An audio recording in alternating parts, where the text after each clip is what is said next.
Bismillahirrahmanirrahim. Assalamualaikum warahmatullahi wabarakatuh. Kaifa halukum? Alhamdulillah, luar biasa, Allahu Akbar. Ya, anak-anakku yang solih dan solihah, kita ketemu lagi ya dalam pembelajaran daring berkaitan dengan IPS. Kali ini kita akan membahas bab 3, yaitu peran Indonesia dalam kerjasama ASEAN. Adapun tujuan dari pembelajaran kita kali ini, setelah anak-anak menyaksikan video tayangan berikut, anak-anak dapat memahami peran dari kerjasama sesama ASEAN. Baik, kita simak saja pemaparan dari Bu Guru. Ya, yang akan kita bahas pertama yaitu latar belakang terbentuknya ASEAN. Yang pertama, persamaan letak wilayah yaitu di Asia Tenggara, persamaan nasib sebagai bangsa yang pernah dijajah sebagai bangsa asing kecuali Thailand.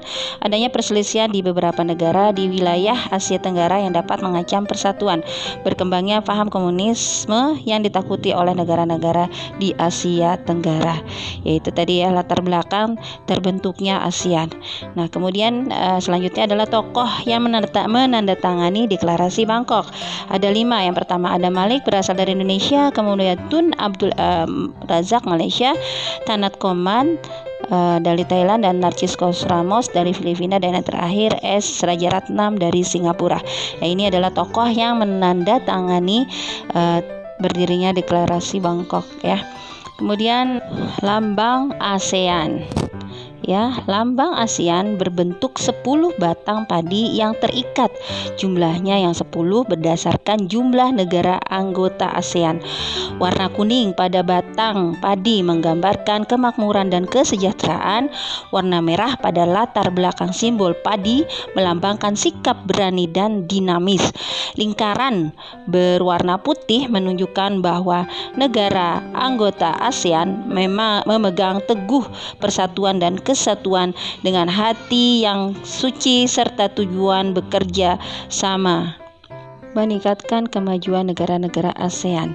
Lingkaran paling luar yang berwarna biru melambangkan persatuan dan kesatuan untuk menjaga perdamaian dan keamanan. Baik, kita lanjutkan lagi ya. Nah, kemudian keanggotaan ASEAN. Sifat keanggotaan ASEAN adalah terbuka untuk seluruh negara di kawasan Asia Tenggara. Negara-negara anggota ASEAN hingga tahun 2018, yang pertama Filipina sebagai negara pendiri, kemudian Indonesia negara pendiri, kemudian Malaysia negara pendiri juga, yang keempat Singapura negara pendiri, dan yang kelima Thailand negara pendiri. Yang keenam Brunei Darussalam bergabung 7 Januari 1984, Vietnam 28 Juli 1995, dan Laos 23 Juli 1997, kemudian Myanmar 23 Juli 1997, dan terakhir Kamboja 30 April 1999 ya. Kemudian Sekretariat ASEAN. Sekretariat Tetap ASEAN berkedudukan di Jakarta. Sekretariat ASEAN dipimpin oleh Sekretaris Jenderal yang diangkat secara bergilir dari negara anggota dengan masa jabatan 4 tahun. Sekretaris Jenderal dipilih oleh Menteri Luar Negeri negara-negara anggota ASEAN. Jumlah penduduk Indonesia berdasarkan sensus penduduk tahun 2010 230.641.326 jiwa. Batas wilayah negara kesatuan Republik Indonesia: sebelah utara Singapura, Laut Tiongkok Selatan dan Malaysia, Brunei Darussalam, Filipina dan Samudra Pasifik. Sebelah selatan Samudra Hindia, Timur Leste dan Australia. Sebelah timur Papua Nugini dan Samudra Pasifik. Sebelah barat benua Asia dan Samudra Hindia ya. Kemudian bentuk kerjasama Indonesia dengan negara-negara ASEAN di bidang ekonomi, yaitu pembentukan AFTA atau ASEAN Free Trade Area. Kemudian yang kedua, dibangunnya IRRI, International Rice Research Institute. Kemudian yang ketiga, mendirikan proyek industri bersama seperti pabrik pupuk Sriwijaya Pusri di Palembang, Sumatera Selatan, pabrik pupuk urea di Aceh dan Malaysia, pabrik mesin diesel di Singapura, dan pabrik abu soda di Thailand. Kemudian yang keempat, mengembangkan jaringan transportasi. Kemudian kelima, mendorong peran investor dalam pengembangan sektor ekonomi. 6, membentuk pengembangan kawasan di bidang pariwisata, perikanan, dan perkebunan. Kemudian kita lanjutkan lagi, yaitu bidang pendidikan. Ya, kita jabarkan ya dari bentuk kerjasamanya di bidang pendidikan, yaitu pertukaran pelajar serta pemberian beasiswa pendidikan bagi mahasiswa dan dosen.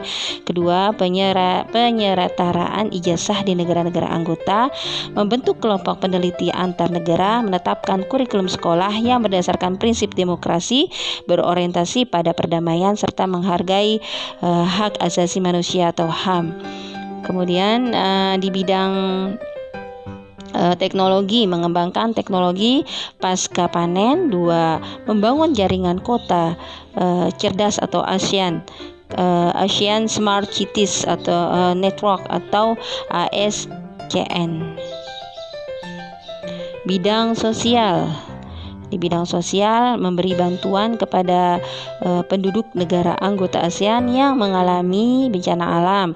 Kemudian bekerja sama untuk mengatasi peredaran narkotika dan obat-obatan berbahaya atau narkoba.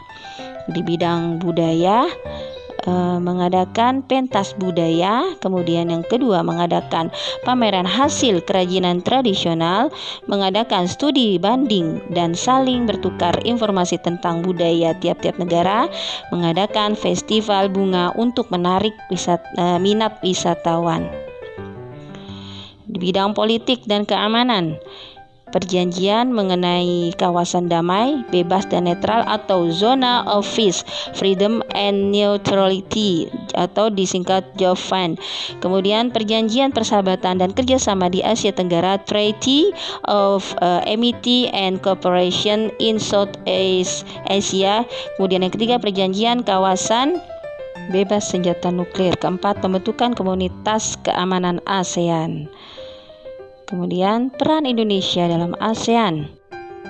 Yang pertama, negara pemerkarsa terbentuknya ASEAN. Kedua, tuan rumah Asia Games. Ketiga, tuan rumah KTT ASEAN. Keempat, penggagas terbentuknya komunitas keamanan ASEAN.